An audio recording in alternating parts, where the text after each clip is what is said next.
Saint-Pétersbourg, la ville la plus importante de Russie après Moscou. C'est là que Vladimir Poutine a grandi dans les années 50 et 60. À l'époque, la ville s'appelle encore Leningrad. Poutine n'a jamais connu ses deux frères aînés.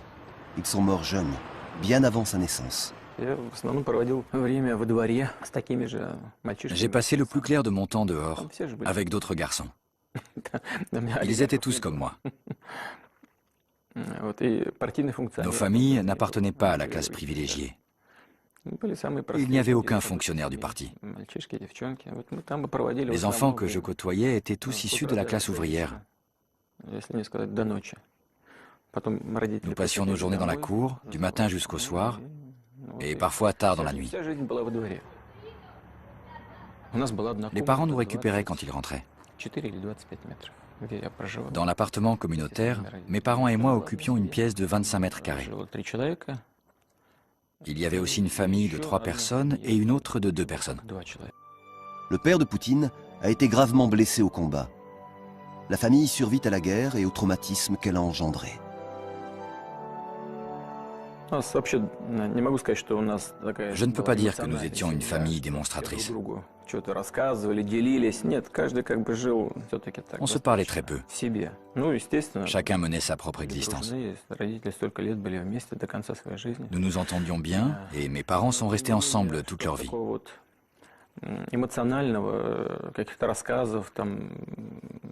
Il n'y avait pas d'effusion de sentiments, pas de drame, ni de tragédie. Mes parents n'étaient pas portés sur ce genre de choses.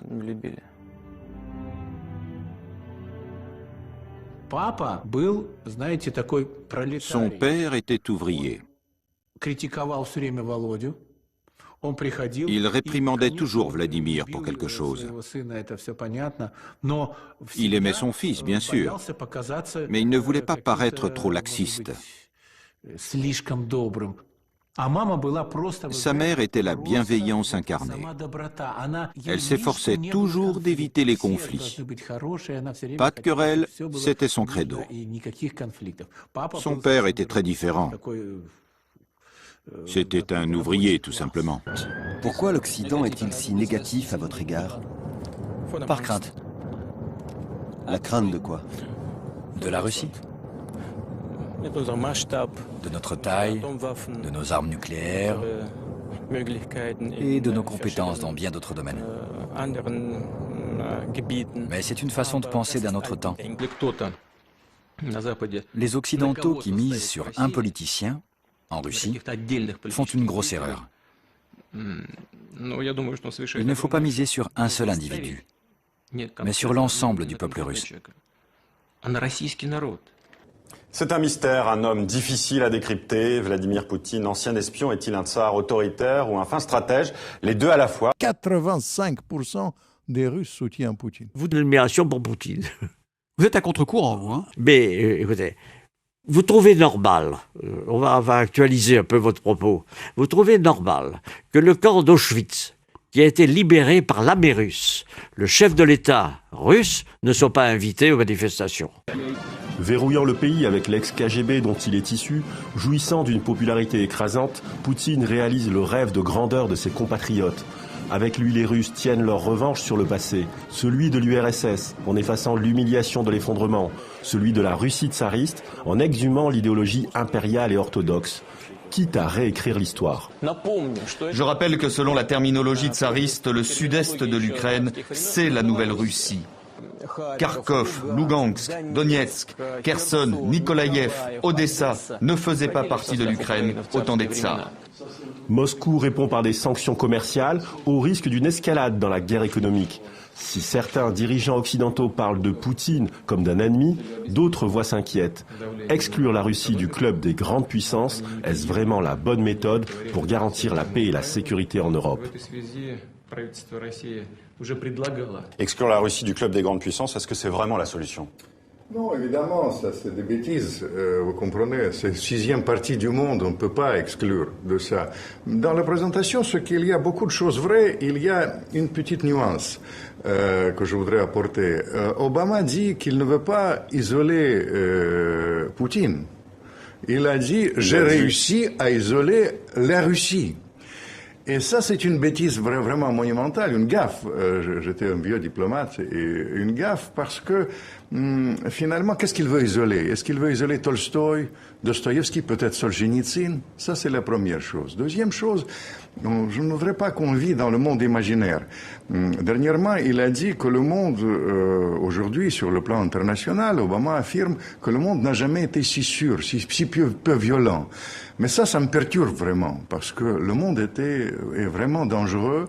Pour ma part, vous connaissez mon engagement en faveur de la liberté, et je soutenu les Ukrainiens, puisque j'ai un côté ukrainien, mon père était ukrainien, dans le combat de la liberté. Mais quand on tape comme ils tapent là-bas à Donetsk, il faut voir les choses telles qu'elles sont. Vous comprenez? Si on continue comme ça, on va pousser sur le plan géopolitique la Russie dans les bras de la Chine. On ne parle pas dans les bras des chiites, de l'Iran, dans la logique automatique. Moi, je raconte dans le livre, Poutine, c'est pas un stratège, c'est quelqu'un qui réagit. Pour le comprendre, vous savez, j'utilise la clé de son enfance, la clé de judoka, vous comprenez? Tout à fait. Il vient d'un milieu, voilà, moyen de Saint-Pétersbourg. Voilà. Absolument. Vous le dites dans votre livre, pour comprendre la politique de Vladimir Poutine, il faut se tourner vers l'histoire de l'Empire russe, des tsars. Vladimir Poutine veut ressusciter l'ancienne puissance du pays, on l'a entendu il y a un instant. Est-ce qu'il en a les moyens aujourd'hui? Vous savez, je vais vous dire, l'ancienne puissance... Par péché d'orgueil, un peu? Ça, c'est pas un péché d'orgueil. Il reflète quelque chose. Si vous voulez comprendre vraiment la situation d'aujourd'hui, il faut revenir à l'affaire post-communiste. Encore une fois, à mon côté ukrainien, j'ai eu beaucoup de contacts avec l'Américain à l'époque. Oui, vous êtes d'origine ukrainienne. Bien sûr. Et il me disait, surtout, pas de Russie forte. On voudrait affaiblir la Russie, l'Ukraine forte. Ils voulaient me faire plaisir. Et je leur disais, avec mon esprit d'équilibre, faites attention. Vous faites la même erreur que vous avez fait autrefois après la Première Guerre mondiale, avec le traité de Versailles. Vous avez humilié une nation autrefois, l'Allemagne, et vous avez eu ce qui s'est passé après. Et je pense que s'il n'y avait pas de Poutine, et je raconte dans ce livre, il y aurait un autre personnage qui aurait exprimé cette frustration. Soyons très clairs. C'est un peu son fonds de commerce, évidemment, électoral. Son fonds de commerce, mais ça reflète la réalité. Il faut comprendre que la Russie, c'est un pays martyr au XXe siècle. Ils ont été bousillés, ils ont tué les communistes, Lénine, Staline et la compagnie, Trotsky. Ils ont tué 25 millions de gens. Ils ont fait souffrir l'Ukraine, tous les pays de l'Europe de l'Est, ils sont dans mon cœur. Mais justement, Vladimir Fedorovski... Et après, il y avait quand même la lutte contre les nazis. 25 millions de nazis. Il y a quelque chose qui est difficile à comprendre, parce qu'il a quand même un pouvoir autoritaire, Vladimir Poutine. Évidemment. Pourquoi les Russes le soutiennent-ils autant? Pourquoi il est aussi populaire, justement? Parce qu'il a des méthodes difficiles. Il exprime la fierté russe. Il faut comprendre pourquoi je dis toute cette politique américaine de confrontation, en fait, est contre-productive, dangereuse pour la croissance en Europe, pour l'Allemagne, pour mais dangereuse aussi pour la croissance en Russie. Évidemment, voilà, parce que l'économie... Mais vous comprenez, ils ont isolé le cordon sanitaire autour de la Russie. Ils ont été complices de cette affaire de post-communiste quand ils ont dit cordon sanitaire autour de la Russie et 1800% d'inflation. C'est des choses comme ça. Et évidemment, les Russes, ils voient quelqu'un qui défend leurs intérêts. Vous comprenez pourquoi je suis contre la diabolisation. J'étais le premier critique de Poutine, mais diabolisation qu'ont fait les Américains, ça ne correspond pas à la réalité. Madame Clinton dit Hitler, n'importe quoi. On ne peut pas dire n'importe quoi. Il faut comprendre le personnage, puisque ce personnage est complexe. Le personnage, il réagit, mais il exprime quelque chose de profond. Il exprime la dignité. La dignité, bien sûr. L'autre jour, mon ami Hubert Védrine, il a dit la plus grande erreur occidentale, c'était humilier la Russie dans l'affaire post-communiste. Et je partage cet avis. Il faut maintenant... Mais est-ce qu'il sert vraiment les intérêts de la Russie? Vous le dites dans votre livre, il a de multiples facettes, c'est un ancien espion, ou est-ce qu'il sert son propre intérêt? Je pense il conçoit les intérêts de la Russie comme ça. Moi, c'est pas ma tasse de thé, faites attention. Je vais vous dire, il pense que, dans le contexte actuel, il ne peut pas ne pas défendre les intérêts de la Russie. La logique est la suivante. Sa logique, c'est que les Américains, quand les Russes autrefois ont installé les fusées au Cuba dans les années 60, ils ont mis le monde au bord de la guerre mondiale. Il dit, je suis obligé, ils essaient mais de... là, on est dans cette même logique, c'est une escalade, une guerre commerciale pour le moment, mais évidemment, ça peut mal se terminer. Évidemment, mais c'est une escalade qui est hyper dangereuse pour tout le monde. C'est dangereux pour la Russie. Vous savez, l'alliance avec la Chine, en premier lieu, c'est dangereux pour la Russie, mais c'est dangereux pour l'Occident. C'est dangereux, évidemment, pour mes amis ukrainiens, pour le peuple ukrainien. Mais il faudrait pas se mettre autour d'une table, justement, et discuter. Et pourquoi attendez, mais il faut là, les erreurs, l'esprit de confrontation, je pense qu'il y a ce côté néophyte qui dérange tellement les diplomates professionnels. Un grand ambassadeur américain, je vous raconte, il m'a téléphoné l'autre jour, il a dit, ce sont des néophytes. Si on était à leur place, il a utilisé le mot guignol, je n'utiliserai pas, mais enfin, il a utilisé quand même.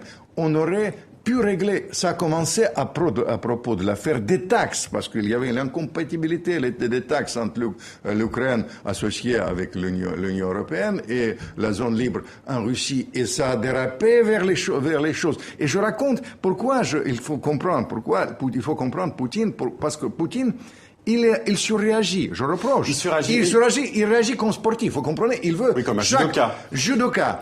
Plus l'autre réagit comme joueur de baseball, je pense, Obama, l'autre judoka. Et c'est trop. J'ai dit, calmez-vous. Justement, Vladimir Fedorovski, ce sera la dernière question. Il y a un pan de la psychologie de Vladimir Poutine que vous évoquez dans votre livre. Il y a cette citation, le président russe aurait déclaré en privé, franchement, quand je regarde en arrière, il n'y a pas d'erreur. Est-ce que ça veut dire, par exemple, que sur l'Ukraine, il n'y aura pas de recul?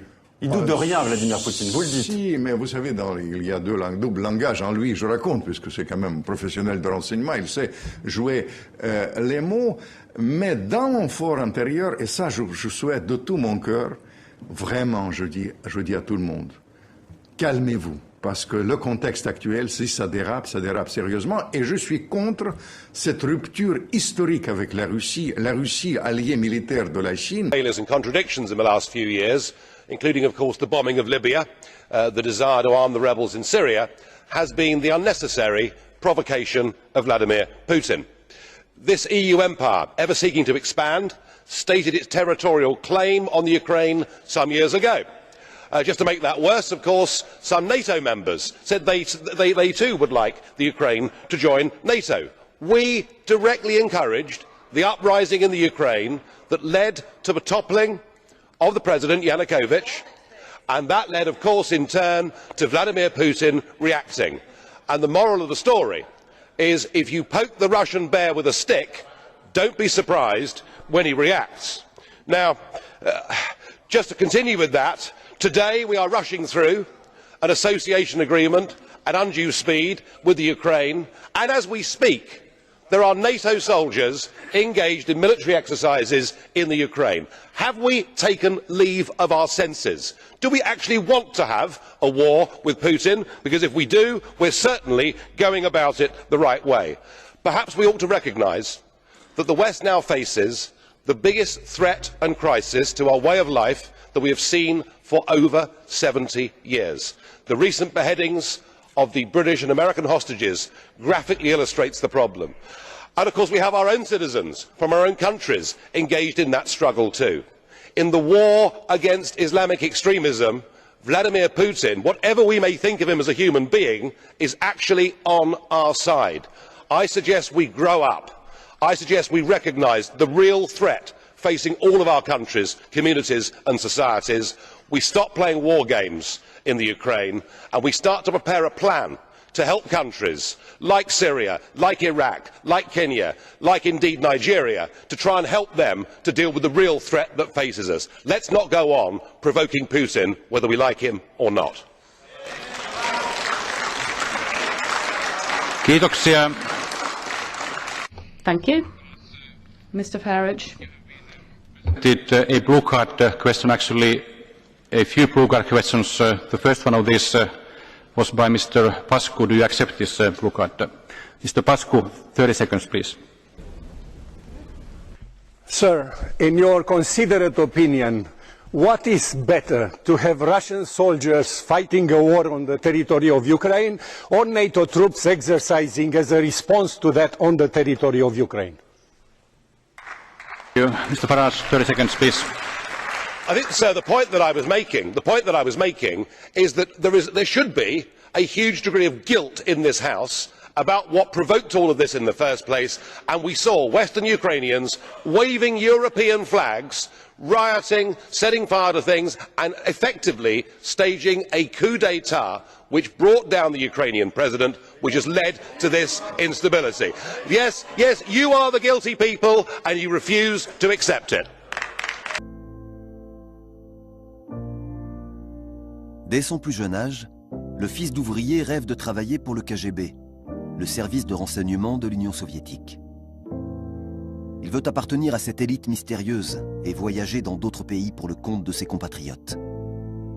C'est ce qui le pousse à suivre des études de droit. Je savais que pour rejoindre le renseignement ou le contre-espionnage, il fallait être altruiste, comme on disait à l'époque. Il fallait être prêt à tout sacrifier au nom de grands idéaux, même au prix de sa vie. C'était ma motivation première. J'ai dit, je suis musicien, je joue du violoncelle, je compose et je connais ce domaine. Et toi, en quoi consiste ton métier ? J'imagine que tu assures le maintien de la loi et de l'ordre. À moins que tu ne protèges quelque chose ou que tu ne poursuives des criminels. Non, m'a-t-il répondu. Je suis un expert en individus, en comportement humain. C'était inutile de le questionner sur son travail. Si quelqu'un admet travailler pour les services secrets, c'est qu'il n'a rien à y faire. Avez-vous dit à votre femme que vous étiez un agent du KGB avant de l'épouser? Elle n'a rien su pendant longtemps. Je lui ai dit plus tard, naturellement. Après tout, elle avait le droit de savoir qui elle avait épousé. Vous voulez devenir un islamiste radical et vous faire circoncire? Venez à Moscou. Nous sommes une société multiconfessionnelle avec de très bons experts. Je vous ferai circoncire de telle sorte que rien ne repoussera.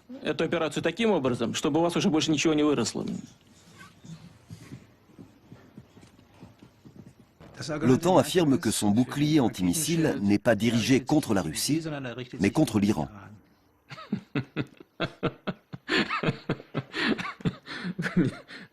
Vous me faites rire. Merci. C'est bon de rire après une dure journée de travail. Je vais rentrer chez moi de bonne humeur. Pourquoi sommes-nous inquiets? Ces radars et ces systèmes de défense couvrent notre territoire jusqu'en Oural. Ils neutralisent une partie de nos armes nucléaires terrestres qui sont la base de notre potentiel de défense. Tous les experts le savent. Ensuite, on vient nous dire: ne vous en faites pas. Nous n'utiliserons pas ce dispositif contre vous. Nous, on est les gentils, on est honnêtes. Ça ne fonctionne pas comme ça. C'est pour ça que j'ai rigolé. Les choses n'ont pas réellement changé dans la Russie moderne.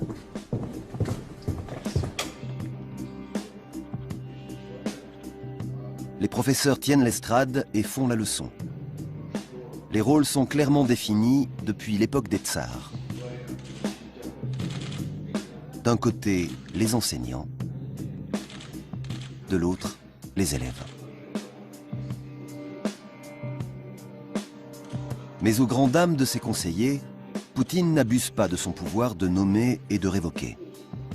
Il reste loyal envers ceux qu'il a choisis, au point de garder certains ministres même lorsqu'ils deviennent impopulaires. La force de Poutine réside dans sa capacité à ménager les intérêts des différents appareils du pouvoir.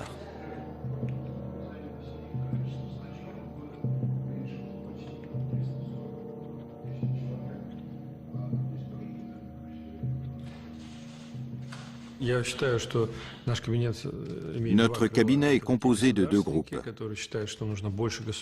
Le premier veut que l'État étende son influence sur l'économie à travers une réglementation accrue et des investissements publics. L'autre, l'aile plus libérale, soutient les modèles de marché traditionnels et la libre entreprise.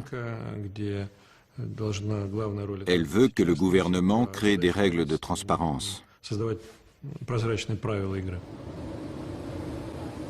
Dès le début de sa carrière politique, Vladimir Poutine a souhaité jouer le jeu et être considéré comme un acteur équitable, même après l'effondrement de l'Union soviétique. En 2001, à l'occasion d'un discours prononcé devant le Parlement allemand, il regrette qu'après l'engouement initial pour la nouvelle Russie, les Occidentaux soient retombés dans leur travers.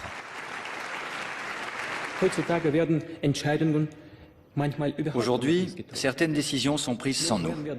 On ne nous sollicite que pour les soutenir. J'entends souvent dire que sans la Russie, il serait impossible de les mettre en pratique. Ma question est simple. Est-ce normal? Est-ce là un véritable partenariat? Nous n'avons pas encore appris à nous faire mutuellement confiance.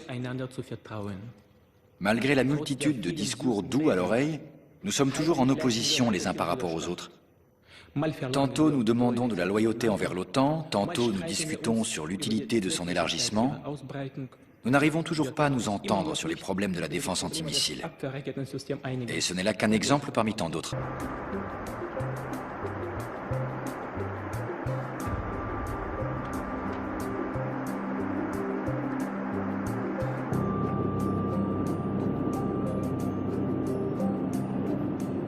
Poutine aime coller à ses principes et ne lâche rien lorsqu'une situation se complique.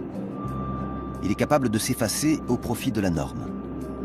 Il doit gouverner pour le bien de la patrie. Un homme, une mission. Il ne s'occupe du reste que lorsque la situation l'exige et ne cède jamais à un quelconque sentiment de crise.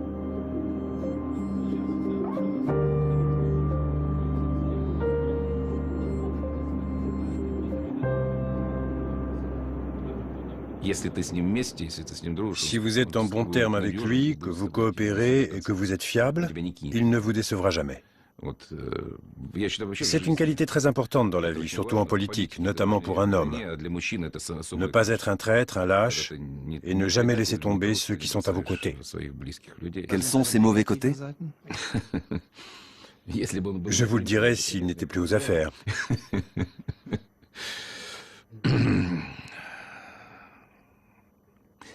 Il est difficile de le faire changer d'avis. Il